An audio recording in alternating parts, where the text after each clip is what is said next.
여러분, 혹시 이런 일이 가능한 일이라고 생각하세요?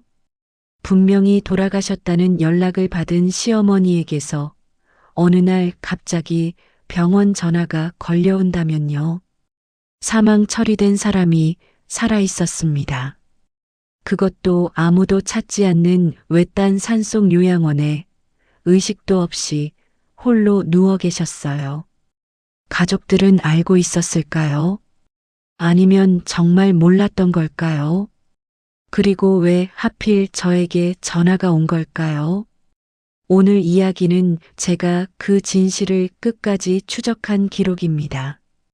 끝까지 들어보시면 분명 마음 한켠이 묵직해지실 거예요. 혹시 지금 이 이야기가 궁금하신 분들, 구독과 좋아요 꼭 눌러주세요. 여러분의 구독 하나가 이런 이야기들이 계속 세상에 나올 수 있게 해주는 힘이 됩니다.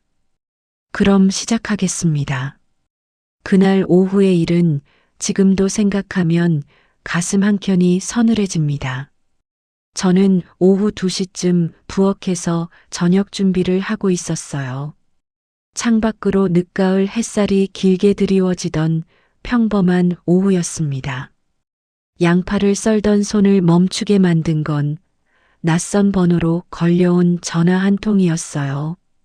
처음엔 그냥 스팸 전화려니 싶었습니다. 요즘엔 워낙 모르는 번호로 전화가 자주 오니까요. 그래도 혹시 싶어 받았는데 전화기 너머에서 조심스러운 목소리가 흘러나왔습니다. 혹시 김정숙 환자 보호자 되십니까? 저는 그 순간 손에 들고 있던 행주를 무심코 내려놓았습니다. 김정숙. 그 이름은 제 시어머니의 이름이었습니다. 결혼 후 20여 년을 들어온 이름 하지만 남편이 세상을 떠난 뒤로는 거의 입에 담지 않게 된 이름이었어요. 어디 병원이시라고요? 목소리가 생각보다 차분하게 나왔습니다. 그게 오히려 이상했어요. 심장은 이미 빠르게 뛰고 있었는데 목소리만 가라앉아 있었으니까요. 상대방은 서울 외곽에 있는 한 종합병원 원무과 담당자라고 했습니다. 말투는 사무적이었지만 어딘가 조심스러운 기색이 느껴졌어요. 환자분 보호자 연락처가 확인되지 않아서 연락드렸습니다. 차트에 등록된 번호 중 유일하게 연결된 번호가 이쪽이었어요. 저는 말없이 전화기를 쥐고 서 있었습니다. 시어머니가 병원에 있다는 것 자체가 이미 이상한 일이었습니다. 왜냐하면 저는 시어머니께서 이미 돌아가셨다고 알고 있었거든요. 몇 달 전 일이었습니다. 시누이에게서 짧은 문자 하나가 왔었어요. 어머니 돌아가셨어. 그게 전부였습니다. 날짜도 병명도 어디서 돌아가셨는지도 없이 그냥 그 한 줄뿐이었어요. 저는 그 문자를 받고 한동안 멍하게 앉아 있었습니다. 남편을 잃은 뒤 시댁과 거의 왕래를 끊고 살았던 터라 그 소식을 듣고도 달려갈 수가 없었어요. 아니, 정확히 말하면 달려가도 되는 사람인지 스스로도 확신이 서지 않았습니다. 상복을 차려입고 문상을 가는 것이 맞는 일인지 그 집 문 앞에 서는 것이 제게 허락된 일인지 그런 생각들이 머릿속을 맴돌다가 결국 저는 아무것도 하지 못했습니다. 그래서 그냥 혼자 마음속으로 작별을 고했어요.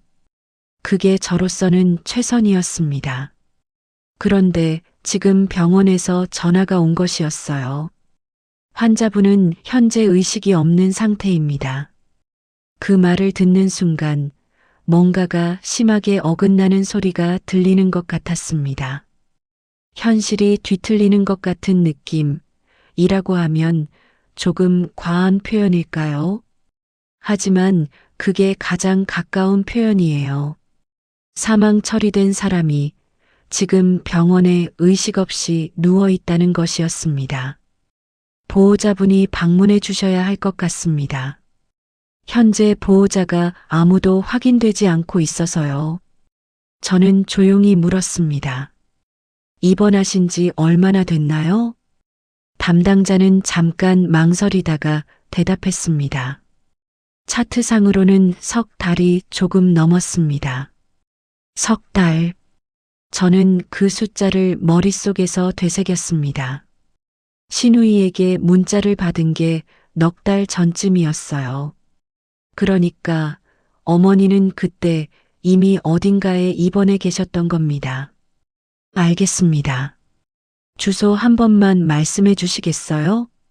수첩을 꺼내 주소를 받아 적으면서도 손이 미세하게 떨렸습니다. 전화를 끊고 난 뒤 저는 한동안 그 자리에 서 있었어요. 저녁 준비를 하던 냄비에서 물이 끓어오르는 소리가 들렸지만 가스불을 끌 생각도 나지 않았습니다. 왜 아무도 말하지 않은 걸까요?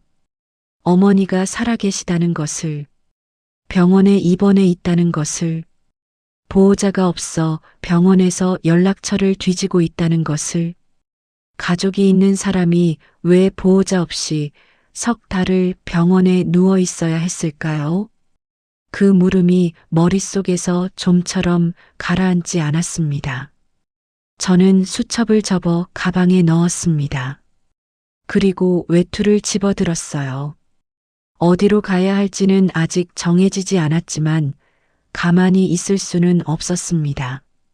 전화를 끊고 나서 저는 잠시 부엌 창가에 기대어 서 있었습니다. 바깥에서는 바람이 낙엽을 쓸고 지나가는 소리가 났어요.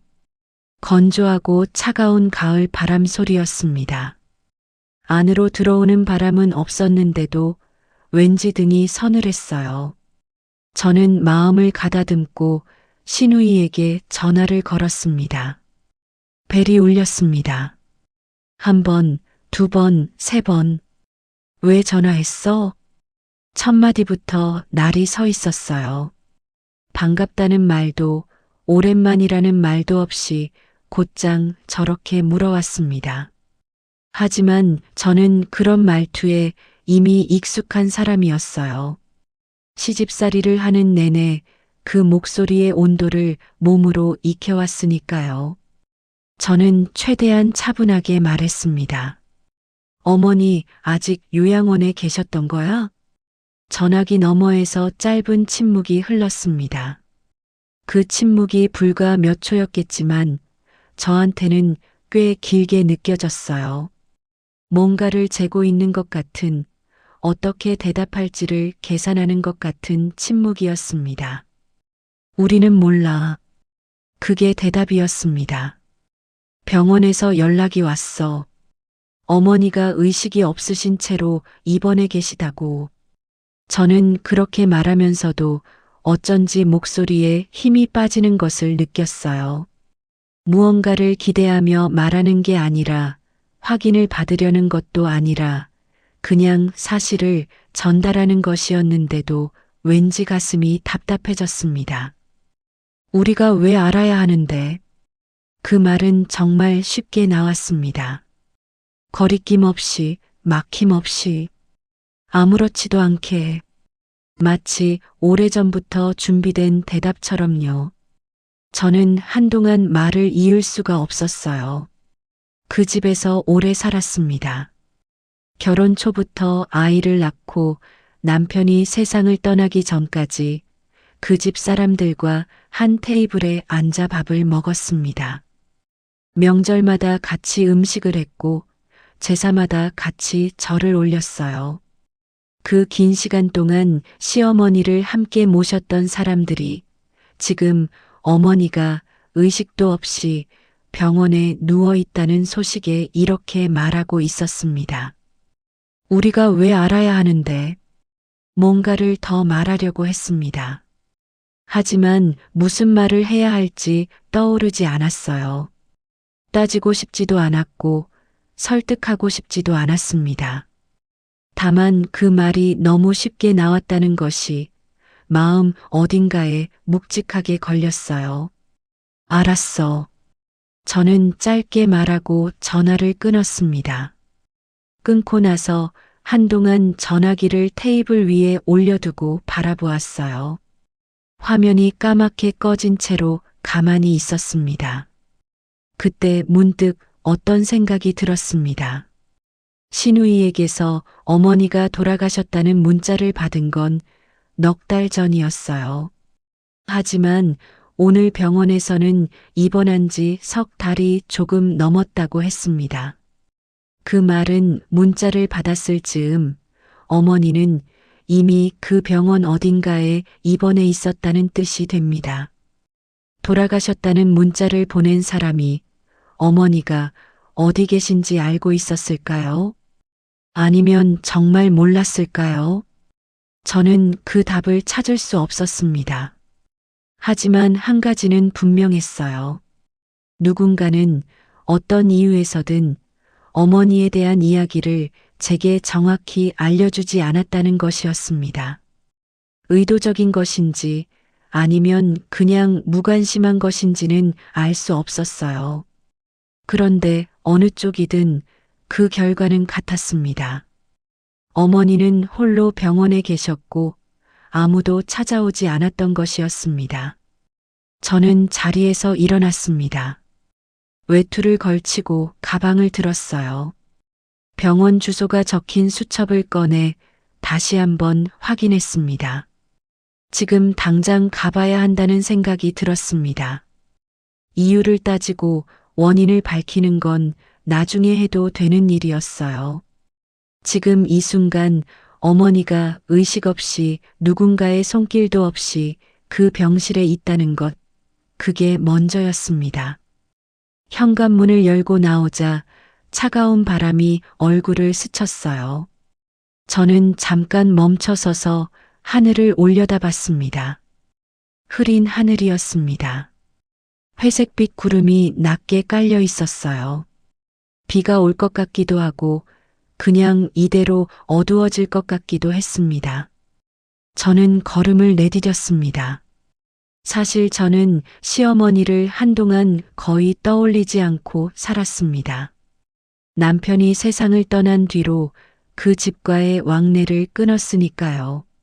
물리적으로 멀어지면 마음도 함께 멀어지는 법인지 어느 순간부터 시어머니 얼굴도 선명하게 기억나지 않게 됐어요. 어쩌다 불쑥 생각이 날 때면 이상하게 가슴이 묵직해지곤 했는데 그 감각이 정확히 무엇인지는 스스로도 설명하기 어려웠습니다. 그리움인지 죄책감인지 아니면 그냥 오래된 슬픔인지 처음 시집을 왔을 때를 떠올리면 정말이지 모든 것이 낯설었습니다. 저는 그 집 분위기에 적응하는데 꽤 오랜 시간이 걸렸어요. 음식 하나를 해도 간이 맞지 않았고 집안일 하나를 해도 어딘가 순서가 틀렸습니다. 시누이들은 그때마다 말을 아끼지 않았어요. 직접적으로 뭐라 하는 경우도 있었고 그냥 눈빛이나 표정으로 말하는 경우도 있었지만 어느 쪽이든 받아내는 사람 입장에선 크게 다르지 않았습니다. 그러던 어느 날이었어요.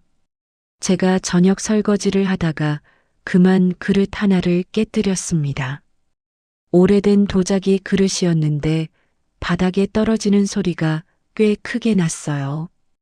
그 소리에 시누이가 부엌 쪽으로 고개를 돌리던 눈빛이 지금도 기억납니다. 아무 말도 없었지만 그 눈빛 하나로 충분했어요. 저는 그날 저녁 부엌 구석에서 소리 없이 울었습니다. 조심한다고 조심했는데도 자꾸 실수가 생기고 익숙해지려고 애를 써도 좀처럼 나아지는 것 같지 않던 그 시절이었어요. 무언가를 잘못할 때마다 온몸이 작아지는 것 같은 느낌이 들었습니다. 그때 시어머니가 오셨어요. 왜 울어? 조용한 목소리였습니다. 문 밖에서 들어오셨는지 아니면 처음부터 거기 계셨는지도 모를 만큼 조용하게. 저는 얼른 눈물을 닦고 고개를 숙였어요. 괜찮다고 아무것도 아니라고 말하려 했는데 입이 잘 떨어지지 않았습니다. 그때 시어머니가 제 어깨를 가볍게 두드렸어요. 울지 마라. 말은 짧았습니다. 위로의 말도 따뜻한 설명도 없었어요. 그냥 그 한마디였는데 그 한마디 다음에 조금 뜸을 들이시다가 이렇게 말씀하셨어요. 여기서 내 편은 나다. 저는 그 말을 듣고 더 울었습니다. 소리가 나지 않게 조심하면서 그래도 멈출 수가 없었어요. 시어머니는 더 이상 아무 말씀도 하지 않으셨습니다. 그냥 그 자리에 잠시 서 계시다가 조용히 나가셨어요. 그게 전부였습니다. 그런데 그 짧은 순간이 오랫동안 마음속에 남았습니다. 결혼해서 그 집에 들어가 살면서 처음으로 누군가 내 편이라는 말을 들은 것이었어요. 당연히 그래야 하는 것처럼 들릴 수도 있겠지만 그 집에서 그 말이 얼마나 귀한 것인지는 거기서 살아본 사람만이 알 수 있었습니다. 물론 시어머니도 완벽한 분은 아니었어요. 당신 자식들 앞에서는 쉽게 당신 입장을 바꾸시는 분이었고 때로는 저를 향해 하셨던 말씀을 금방 없었던 일처럼 넘기시기도 했습니다. 그래도 저는 그분이 제 편이라는 걸 알고 있었어요. 말하지 않아도 느껴지는 그런 것들이 있었으니까요. 남편이 세상을 떠난 뒤 저는 그 집에 더 있을 수가 없었습니다. 남편의 흔적이 곳곳에 남아있는 그 집에 있으면 숨을 쉬는 것 자체가 힘들었어요. 그뿐만 아니라 남편이 없는 그 집에서 제 위치가 어디인지도 불분명해졌습니다. 자식을 잃은 집에서 며느리 혼자 버텨내는 건 생각보다 훨씬 외로운 일이었어요. 그래서 결국 나왔습니다. 나오고 나서 처음 한동안은 시어머니가 자꾸 생각났어요. 안녕하신지, 식사는 잘하고 계신지, 혼자 밤을 보내시는 건 아닌지, 전화를 드려야 한다고 생각은 하면서도 쉽게 손이 가지 않았습니다. 그렇게 시간이 흐르면서 그 마음도 점점 가라앉았고 어느 순간부터는 오래 기억하고 있던 게 미안할 정도로 잊혀져 갔어요. 그런데 오늘 다시 생각났습니다. 부엌 구석에서 혼자 울고 있던 제 어깨를 두드리던 그 손이요. 시어머니가 저를 도와주시던 방식은 항상 조용하고 은밀했습니다. 대놓고 내가 내 편이다 하시는 분이 아니었어요. 시누이들이 보는 앞에서 저를 감싸주시거나 큰 소리로 무언가를 지지해 주시는 일은 거의 없었습니다. 그런 방식이 서운하게 느껴진 적도 솔직히 있었어요. 하지만 조용한 곳에서 남이 보지 않는 순간에 시어머니는 늘 제 쪽이었습니다. 가장 기억에 남는 건 명절 때였어요. 제사 준비가 끝나고 모두가 밥상 앞에 앉은 자리에서 시어머니는 슬며시 제 밥그릇에 당신 것을 더 얹어주시곤 하셨습니다. 별것 아닌 것처럼 보여도 그 작은 행동 하나가 그날 하루의 무게를 조금은 덜어주었어요. 어느 날은 주방에서 설거지를 하고 있는데 시어머니가 조용히 다가오시더니 앞치마 주머니에 무언가를 넣어주셨어요. 나중에 보니 접힌 지폐 몇 장이었습니다. 힘들면 말해. 그게 전부였어요. 설명도 없이, 이유도 없이 그냥 그 한마디와 함께였습니다. 저는 그 돈을 한동안 쓰지 못했어요. 서랍 깊숙이 넣어두었다가 몇 달 뒤에야 꺼냈습니다. 돈이 필요해서라기보다는 시어머니가 그것을 건네시던 그 손이 자꾸 떠올라서요. 결혼 생활이 길어지면서 저는 그런 것들이 쌓여간다는 걸 느꼈습니다. 말로 표현되지 않은 것들, 대신 행동으로 전해진 것들이요. 시누이들과 부딪히는 일이 있을 때마다 시어머니는 직접 나서지는 않으셨지만 그날 저녁엔 꼭 제 곁에 더 오래 앉아 계셨어요. 말씀은 많이 하시지 않았습니다. 그냥 옆에 계셨어요. 그것만으로도 달랐습니다. 한 번은 제가 몸이 많이 좋지 않은 날이 있었어요. 열이 나는데도 제삿날 전날이라 아프다는 말을 하기가 어려웠습니다. 그냥 계속 움직였어요.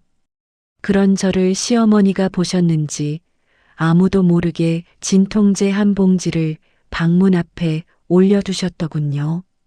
그게 전부였습니다.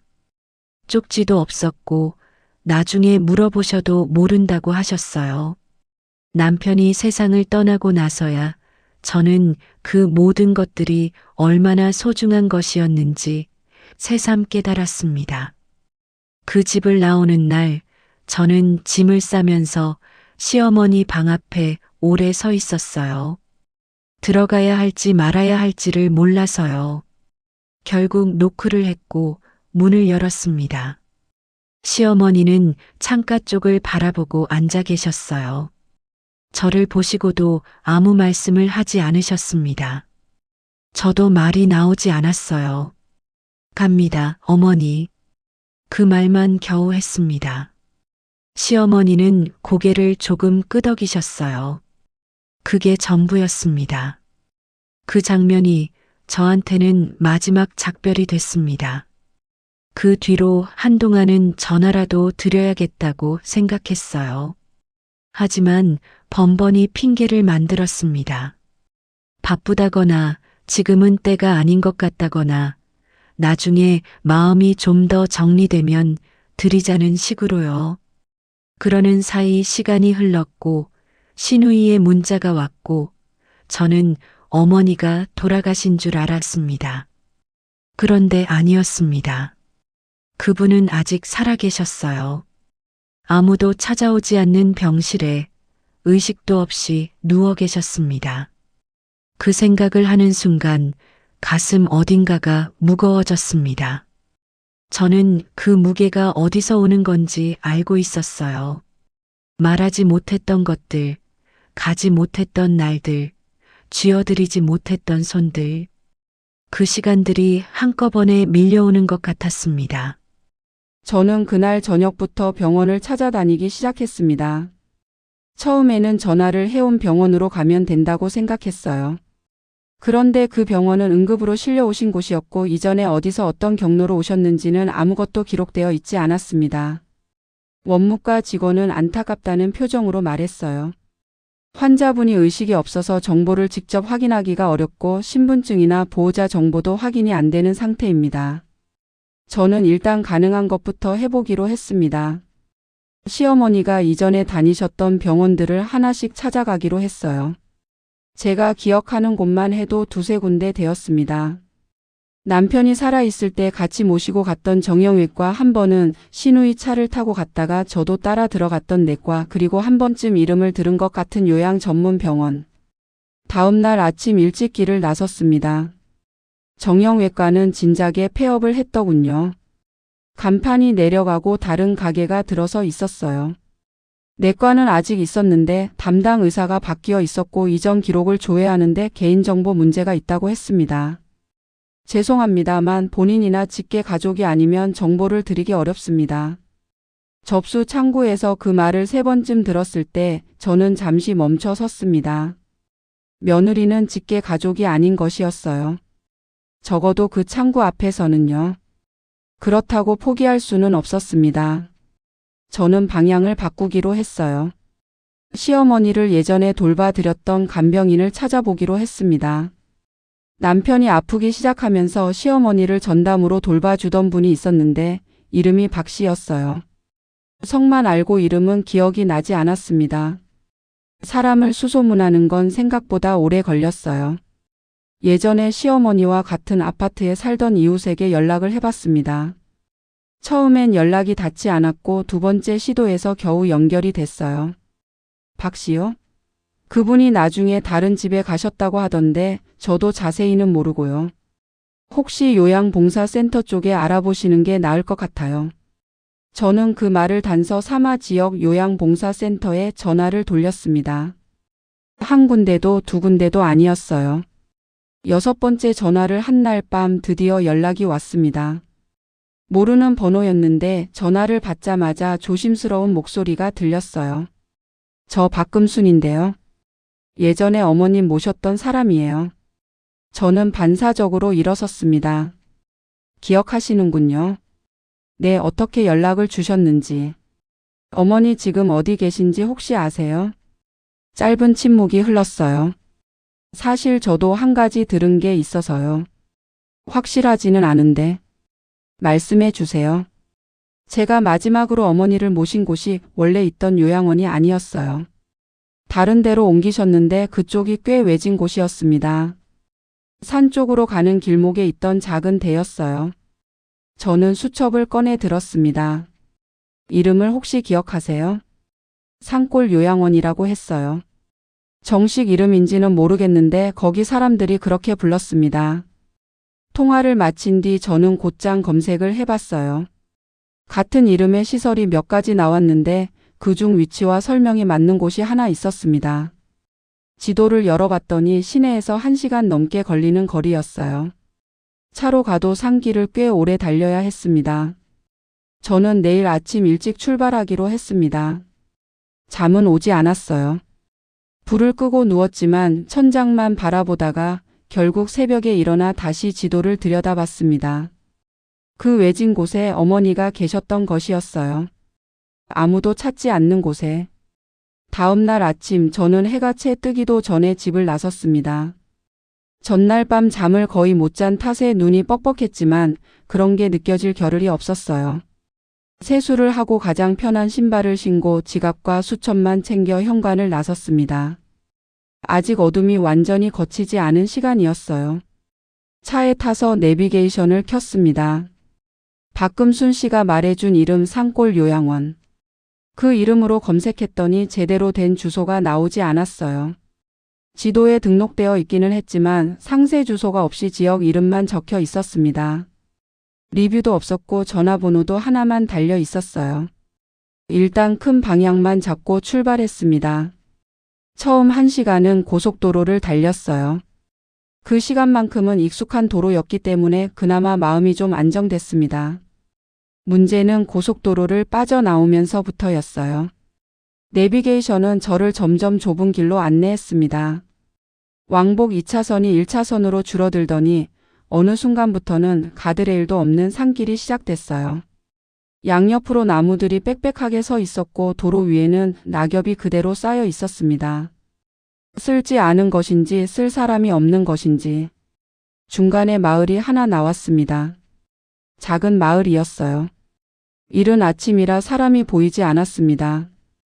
편의점도 없었고 카페도 없었어요. 낡은 슈퍼마켓 하나만 문이 닫힌 채 서 있었습니다. 저는 잠깐 차를 세웠습니다. 방향이 맞는 건지 확인이 필요했어요. 전화기를 꺼내 박금순 씨 번호를 다시 눌렀습니다. 저기 산길로 접어들었는데요. 이쪽 방향이 맞을까요? 네, 그 마을 지나서 산길로 계속 올라가시면 돼요. 한참 가야 해요. 중간에 포기하고 싶을 만큼 외진 곳이에요. 그 말이 걸렸습니다. 포기하고 싶을 만큼 외진 곳. 그러니까 시어머니는 그런 곳에 계셨던 거였어요. 찾아가는 사람이 포기하고 싶어질 만큼 멀고 외진 곳에요. 저는 다시 출발했습니다. 길은 점점 가팔라졌어요. 커브가 많아지고 옆으로 떨어질 것 같은 낭떠러지가 보이기도 했습니다. 저속으로 천천히 올라가는데도 손에서 땀이 났어요. 그렇게 얼마쯤 갔을까요? 길이 넓어지는 것 같더니 작은 평지가 나왔습니다. 나무들 사이로 낡은 건물 하나가 보였어요. 간판은 있었는데 색이 발에 있었습니다. 가까이 가서야 글자를 읽을 수 있었어요. 산골 요양원. 저는 차를 세우고 잠시 그 건물을 바라봤습니다. 생각보다 작았어요. 아니, 작다는 표현도 정확하지 않은 것 같습니다. 그냥 낡았어요. 오래되어서 낡은 게 아니라 오랫동안 손을 놓은 것처럼 낡아 있었습니다. 창문은 몇 개가 닫혀 있었고 건물 앞 화단에는 잡초가 자라고 있었어요. 사람이 살고 있는 곳이 맞는지 의심스러울 정도였습니다. 저는 차 문을 열고 내렸어요. 바람이 불었습니다. 산 위라서 그런지 아래보다 훨씬 차가운 바람이었어요. 건물 쪽으로 걸어가는 동안 발밑에서 낙엽 밟히는 소리가 났습니다. 그 소리가 이상하게 크게 들렸어요. 주변이 그만큼 조용했던 겁니다. 입구 앞에 서서 안을 들여다봤습니다. 유리문 너머로 복도가 보였어요.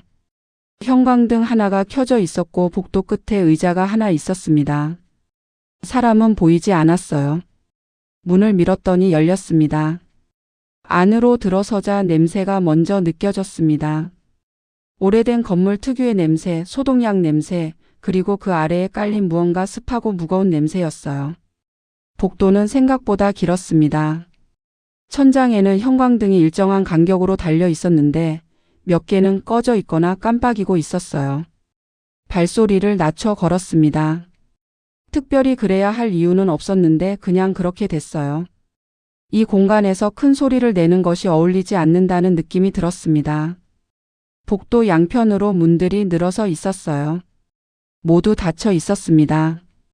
문마다 작은 이름표가 붙어 있었는데 글씨가 흐릿해서 가까이 가야 읽을 수 있었어요. 몇 개는 아예 이름표가 없었습니다. 그 빈 이름표 자리가 이상하게 마음에 걸렸어요. 끝에 있는 작은 사무실 같은 공간에서 직원 한 명이 서류를 보고 있었어요. 나이가 지긋한 여성이었는데 제가 들어오자 고개를 들었습니다. 무슨 일이에요? 저는 침착하게 말했어요. 김정숙 할머니 계십니까? 직원은 잠깐 저를 바라봤습니다. 보호자 되세요? 며느리입니다. 그 말에 직원은 무언가를 더 묻지 않고 자리에서 일어났어요. 이쪽으로 오세요. 복도를 따라 걸었습니다. 직원은 말이 없었어요. 저도 말을 걸지 않았습니다. 발소리만 번갈아 났어요. 걸으면서 양옆 문들을 지나쳤습니다. 문 사이로 가끔 소리가 새어 나왔어요. 누군가 낮게 중얼거리는 소리, 의료기기가 작동하는 소리, 그리고 아무 소리도 나지 않는 방들도 있었습니다. 아무 소리도 나지 않는 방이 오히려 더 마음에 걸렸어요. 안쪽으로 들어갈수록 창이 작아졌고 빛이 적어졌습니다. 복도가 꺾이는 부분에서 직원이 걸음을 멈추더니 문 하나를 가리켰어요. 저기요. 저는 문 앞에 섰습니다.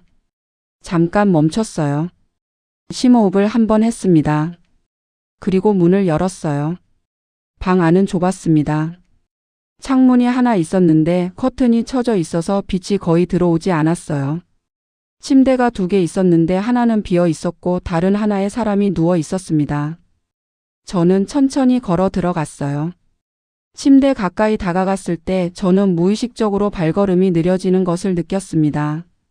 누워있는 사람의 얼굴이 보이기 시작했어요. 야위어 있었습니다. 볼이 꺼져 있었고 눈 주위가 어두웠어요.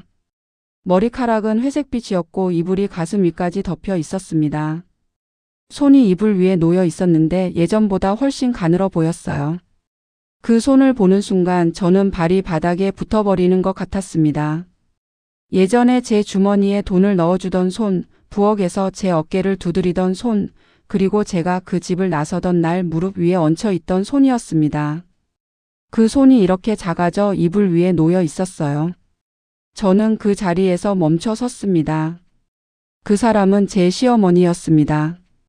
여기서 내 편은 나다라고 말하던 그 목소리의 주인, 남들 몰래 제 주머니에 돈을 쥐어주던 손의 주인, 그리고 제가 그 집을 떠나던 날 창가를 바라보며 고개를 끄덕이던 그 분이었습니다.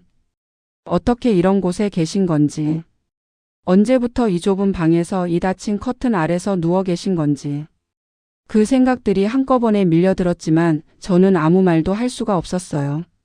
그냥 서 있었습니다. 한동안 그렇게요. 저는 천천히 침대 옆으로 다가갔습니다. 의자가 하나 있었어요.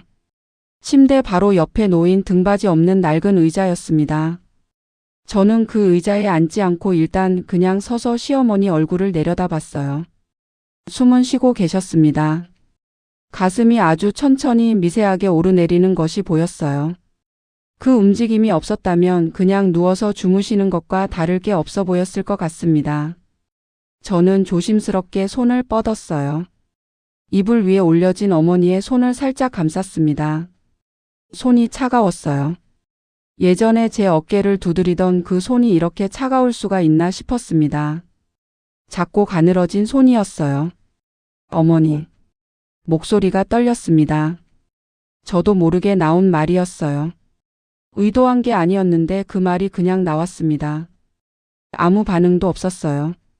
눈꺼풀이 움직이지도 않았고 손에서도 아무 반응이 없었습니다. 그냥 고요했어요.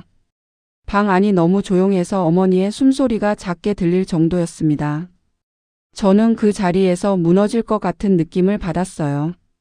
이분이 이런 상태로 이 외진 곳에서 얼마나 오래 계신 걸까요? 누가 마지막으로 손을 잡아드린 걸까요? 이름을 불러드린 사람이 있기는 했을까요? 질문들이 계속 생겨났지만 저는 그것들을 붙잡고 있을 시간이 없었어요. 지금 해야 할 일이 있었습니다. 저는 일어서서 복도로 나갔어요. 아까 안내해준 직원을 찾았습니다. 어머니 상태가 어떻습니까? 직원은 잠깐 망설이다가 말했어요. 저희도 정확한 건 모릅니다. 오신 지 꽤 됐는데 의식이 없는 채로 오셨어요. 저희가 할 수 있는 건 기본 케어 정도고 전문 치료는 어렵습니다. 여기 입원하신 경위가 어떻게 됩니까? 보호자분이 데려오셨어요. 서류는 다 처리가 됐고요. 보호자가 누구였습니까? 직원이 잠깐 말을 아꼈어요. 그건 저도 잘 모르겠습니다. 담당했던 원장님한테 여쭤봐야 할 것 같은데 오늘은 자리를 비우셨어요. 저는 더 묻지 않았습니다. 지금 상황에서 따져봤자 당장 달라지는 건 없었어요. 이분 모셔가겠습니다. 직원이 당황한 표정을 지었어요. 보호자 확인 절차가 있어서요. 제가 며느리입니다. 필요한 서류 있으면 다 준비해 드리겠습니다. 하지만 어머니는 오늘 큰 병원으로 옮겨야 합니다. 목소리가 생각보다 단단하게 나왔어요. 직원은 잠시 저를 바라보더니 고개를 끄덕였습니다. 저는 전화기를 꺼내 들었어요. 처음에 연락이 왔던 그 병원에 전화를 했습니다. 이쪽에서 직접 모시고 갈 테니 응급 입원 준비를 해달라고 했습니다. 전화를 끊고 다시 어머니 방으로 들어갔어요. 이불을 정리하고 차가운 손을 한 번 더 감쌌습니다. 이번에는 아무 말도 하지 않았어요. 그냥 손을 잡고 있었습니다. 나중에 생각해보니 그 순간이 제게는 일종의 약속 같은 것이었던 것 같아요. 말로 하지 않았지만 이제 이 손을 놓지 않겠다는 그런 약속이요. 큰 병원으로 옮기고 나서부터 시간은 정말 천천히 흘렀습니다. 이틀이 마치 일주일처럼 느껴지고 일주일이 한 달처럼 느껴졌어요. 집에 돌아가도 병실이 생각나서 오래 있을 수가 없었습니다. 그래서 대부분의 시간을 병원에서 보냈어요. 담당 의사는 처음 만난 날 조심스럽게 말했습니다. 환자분 상태가 좋지 않습니다. 오래 방치된 것들이 복합적으로 나타나고 있어요. 당분간은 경과를 봐야 하는 상황입니다. 저는 그 말을 들으면서 고개를 끄덕였어요. 더 구체적인 설명을 듣고 싶었지만 그것보다 더 급한 일이 있었습니다. 지금 이 순간 어머니 곁에 있는 것이요. 병실은 4인실이었어요. 처음 며칠은 다른 환자 보호자들과 어색하게 공간을 나눴었는데 그분들도 비슷한 사정의 분들이라 그런지 서로 말을 많이 하지 않았어요. 그냥 각자 자기 자리에서 자기 사람 곁에 있었습니다. 그 조용한 연대가 이상하게 위로가 됐어요. 저는 매일 아침 일찍 병원에 도착했어요. 침대 옆 의자에 앉아서 어머니 손을 잡았습니다. 어머니는 여전히 눈을 뜨지 않으셨어요. 표정도 거의 없었고 손에서도 반응이 없었습니다. 그래도 저는 말을 걸었어요. 어머니, 저 왔어요. 그 말을 매일 했습니다. 아침에 도착해서도 점심 즈음에도 저녁 면회 시간이 끝나기 전에도요. 반응이 없어도 계속했어요. 어느 날은 지쳐서 말이 잘 나오지 않기도 했습니다. 그냥 손만 잡고 있었어요. 창밖으로 저무는 해가 보였는데 병실 안쪽까지 빛이 들어오지는 않았습니다. 그 흐린 빛 속에서 어머니 얼굴을 내려다보고 있으면 여러 가지 생각이 겹쳐 들었어요. 부엌에서 제 어깨를 두드리던 기억, 주머니에 지폐를 넣어주던 손, 제가 집을 나서는 날 창가를 바라보던 뒷모습, 그리고 그 뒤로 제가 전화 한 통 드리지 않았던 시간들. 후회가 없다고 하면 거짓말이 되겠지요. 하지만 후회한다고 해서 지나간 시간이 돌아오는 것도 아니었습니다. 그래서 저는 그것을 후회라고 이름 붙이지 않기로 했어요. 그냥 지금 여기 있는 것, 그게 제가 할 수 있는 전부라고 생각했습니다. 간호사들은 매일 바뀌었지만 그중 한 분은 유독 어머니 손을 닦아드리는 일을 정성스럽게 하셨어요.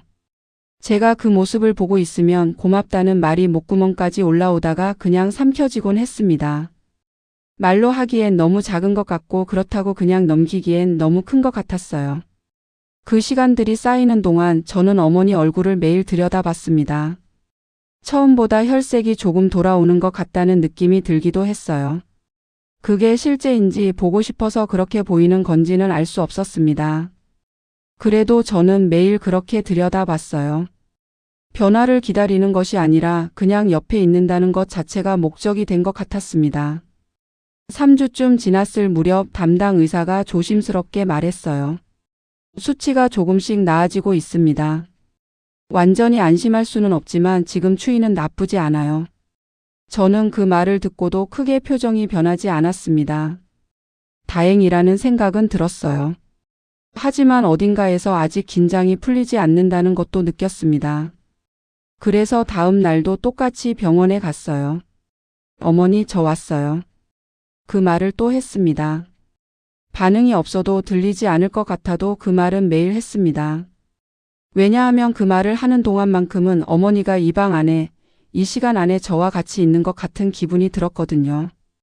그것으로 충분했습니다. 그날도 저는 어김없이 병실에 앉아 있었습니다.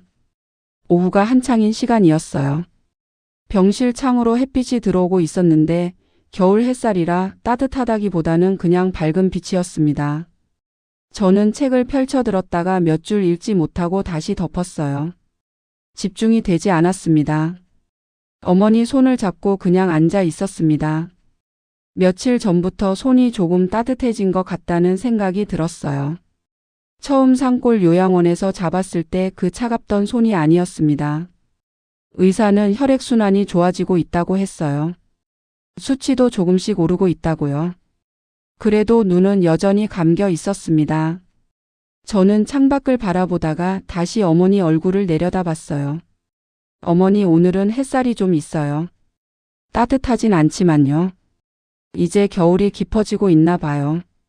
혼잣말처럼 중얼거렸습니다. 그리고 잠깐 멈췄다가 이어서 말했어요. 그래도 이 병실엔 빛이 드네요. 다행이에요. 그 순간이었어요. 어머니 오른쪽 손가락이 움직였습니다.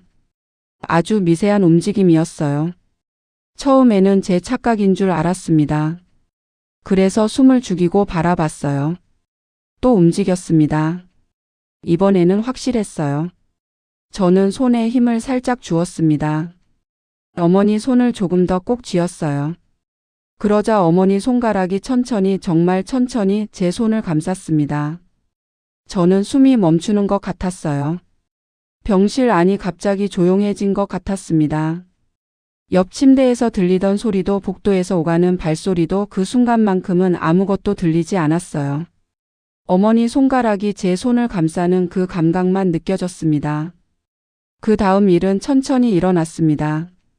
눈꺼풀이 미세하게 떨렸어요. 한 번, 두 번. 그리고 아주 조금씩 올라갔습니다. 시어머니 눈이 열렸습니다. 처음에는 초점이 없는 것 같았어요. 천장을 바라보는 것 같기도 하고 그냥 빛에 반응하는 것 같기도 했습니다. 저는 어머니 얼굴 쪽으로 몸을 기울였어요. 어머니.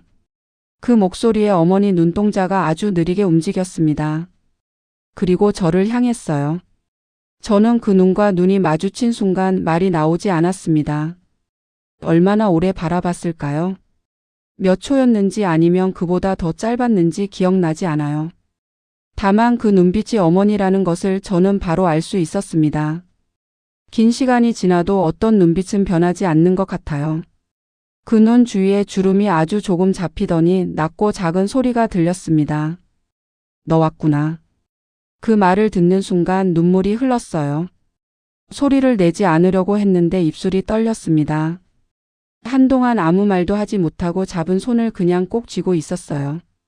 어떤 말을 먼저 해야 할지, 무슨 말이 지금 이 순간에 맞는 말인지 머릿속이 하얘졌습니다. 네, 어머니. 왔어요. 여기 있어요. 그 말밖에 할 수 없었습니다. 어머니는 더 이상 말씀을 하시지 않았어요. 눈을 다시 감으셨습니다. 하지만 제 손을 잡은 손가락은 풀리지 않았어요. 힘이 아주 약했지만 분명히 쥐고 있었습니다. 저는 그 손을 붙잡고 한동안 앉아 있었습니다. 눈물은 계속 흘렀어요. 닦지 않았습니다. 닦을 필요가 없는 눈물이라는 생각이 들었거든요. 창밖 겨울 햇살이 병실 바닥까지 길게 뻗어 들어왔어요. 따뜻하진 않아도 밝은 빛이었습니다. 어머니는 살아 계셨습니다. 사망 처리된 이름으로 아무도 찾지 않는 외딴 곳에 홀로 누워 계셨지만 그 긴 시간을 견디고 살아 계셨습니다. 아무도 손을 잡아주지 않던 날들을, 이름을 불러주는 사람 없이 지나던 밤들을 그렇게 혼자 버텨오신 것이었어요. 그리고 저는 이제 여기 있었어요. 늦었지만 이제는 놓지 않을 생각이었습니다. 오늘 이야기 끝까지 함께 해주셔서 진심으로 감사합니다. 사망 처리된 이름으로 외딴 곳에 홀로 누워 계셨던 어머니, 그리고 그 손을 끝내 놓지 않았던 한 며느리의 이야기였습니다. 혹시 오늘 이야기가 마음에 남으셨다면 구독과 좋아요 꼭 눌러주세요. 여러분의 구독 하나가 이런 이야기들이 세상 밖으로 나올 수 있는 가장 큰 힘이 됩니다. 그리고 댓글로 여러분의 생각도 남겨주세요. 오늘 이야기에서 가장 마음에 걸렸던 장면이 어디였는지, 혹은 비슷한 경험이 있으셨는지 어떤 이야기든 괜찮습니다. 여러분의 댓글 하나하나를 제가 직접 읽고 있어요. 다음 이야기도 여러분 곁에서 조용히 하지만 깊게 찾아오겠습니다.